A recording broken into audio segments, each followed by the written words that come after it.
وہ عدالتی معاملات میں مخل ہو رہی ہے، مداخلت کر رہی ہے، اور ججز نے لکھا اس میں کہ ہمارے تو بیڈ روم میں بھی انہوں نے ویڈیو اور آڈیو کیمرے لگائے ہوئے ہیں، اور ایک جج صاحب کا برادر نسبتی کو اٹھا کر لے گئے اور بجلی کے کرنٹ لگائے گئے ایک سٹنگ سینئر پیونی جج کے برادر نسبتی کو، اور اس کے بچوں کو بھی لے کر گئے۔ اس سے زیادہ ہراساں کیا کیا جا سکتا ہے؟ بھٹو کے کیس میں 45 سال کے بعد آ کے کہتے ہیں کہ یہ فیصلہ ہم نے غلط کیا تھا، یہ مس ٹرائل تھا، یہ ڈیو پروسیس آف لا کو فالو نہیں کیا گیا۔ ارے بھائی، اس کو پھانسی دے کے لہر میں اتار کے پھر کہتے ہو ہم سے غلطی ہو گئی، ہم نے کسی کے اثر کے تحت بھٹو کو پھانسی دی تھی۔ خدا را 45 سال مت لینا 45 سال کے 9 مئی کا شادخانہ، جو یہ ایک 9 مئی کا آرکیسٹرڈ ایک ڈرامہ جو رچایا گیا، ایک اور ہارٹ تھراب، ہر دل عزیز پاکستان کی دلوں کی دھڑکن وزیر اعظم کو منہدم کرنے کے لیے اور اس کی جماعت کو بکھیرنے کے لیے اب 45 سال مت لینا۔ انصاف کرو، انصاف کی متمنی ہے قوم، انصاف کی متلاسی ہے، انصاف کی متمنی ہے، متجسس ہے اور ملتمس ہے۔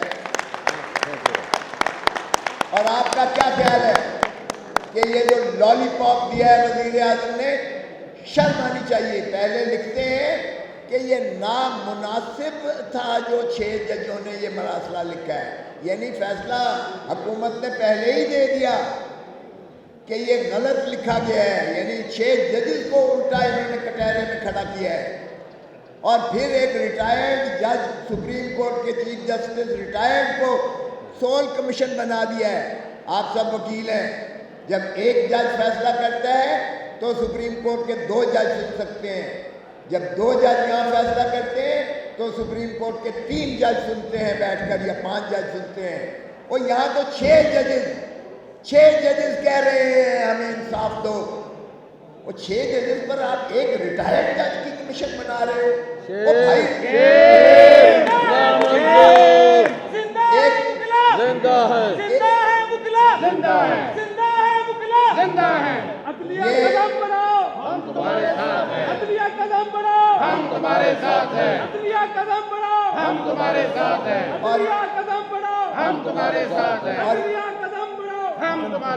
اور یہ ایک ریٹائرڈ جج صاحب کا بھی ذرا میں بتا دوں یہ کس طرح چنا گیا ہے۔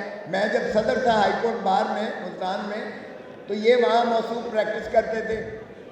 ان کا ووٹ اسسٹنٹ ایڈوکیٹ جنرل کے لیے انہوں نے مولوی عرفان انصاری کو دیا، جو کہ جنرل ضیاء الحق کا بڑا قریبی تھا۔ اس کے افزانے میں انہیں اسسٹنٹ ایڈوکیٹ جنرل بنایا گیا۔ پھر ان کو جو ہے یہ کرتے کرتے جب یہ ماشاءاللہ جج بن گئے تو انہوں نے نواز شریف کا 8 سال کی کنڈون کی ڈیلے، 8 سال کی، آج تک تاریخ میں نہیں ہوا، 8 سال کی ڈیلے کنڈون کر کے انہوں نے نواز شریف کو بری کیا سپریم کورٹ میں۔ پھر صرف بری نہیں کیا، شہباز شریف کی نااہلی کو انہوں نے نظر ثانی میں ریویو میں انہوں نے جو ہے ریسٹور کیا اس کو، اور بحال کر کے اس کو وزیر اعلیٰ یہاں بنوایا۔ تو یہ ماشاءاللہ ان کا جو ہے، اور پھر ان کا بھائی جلیل عباس گیلانی جو ہے وہ فارن منسٹر رہا ہے پچھلی کیئر ٹیکر گورنمنٹ میں، اور موجودہ بھی ماشاءاللہ وہ ایڈوائزر ہیں ٹو دا فارن افیئر۔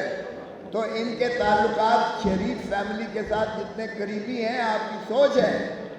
اور پھر آفرین ہے اس کے بیٹے کو جس نے لیٹر لکھا ہے، باقی وکلاء کے سمیت لیٹر لکھا ہے کہ نہیں، ججز کا جو ہے ایک پورا کنسورشیم بننا چاہیے اور کنونشن ہونا چاہیے۔ اور اسی میں ہم بھی کہتے ہیں کہ فل کورٹ سپریم کورٹ کی فل کورٹ بیٹھ کر اس معاملے کو، یہ بہت سنگین بات ہے، اور وگرنہ 9 جج سے کم نہیں ہونے چاہیے، کیونکہ آپ کے پاس 6 ججز نے نالش کی ہے۔ یہ ہو نہیں سکتا ہے کہ ایک ریٹائرڈ جج اسے سنے، اور ریٹائرڈ جج بھی وہ جو ماشاءاللہ اتنا کمپلائنٹ ہے کہ اس سے کچھ بھی لکھوایا جا سکتا ہے۔ یہ مٹی پاؤ ہم نہیں ہونے دیں گے۔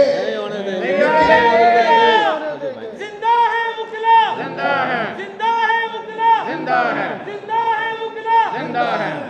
تو یہ اس لیے یہ بہت سنجیدہ مسئلہ ہے.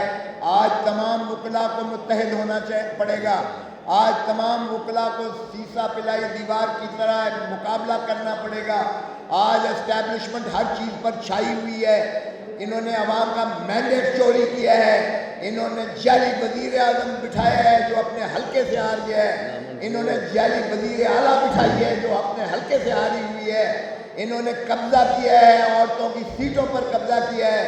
انہوں نے جو ہے مائنورٹیز کی سیٹوں پر قبضہ کیا ہے. اب یہ سینٹ پہ قبضہ کر رہے ہیں. اور یہ انہوں نے جو کیپچر کر رکھا ہے، انسٹیٹیوشنل کیپچر کیا ہے، انہوں نے سانس لینا عوام کا جو ہے دشوار بنا دیا ہے. پاکستان غلامی کبھی قبول نہیں کرے گا اور یہ وکلا زنجیریں توڑ کر انشاءاللہ آزادی لے کر رہیں گے. انشاءاللہ پاکستان زندہ باد. وکلا اتحاد، وکلا اتحاد، پاکستان زندہ باد.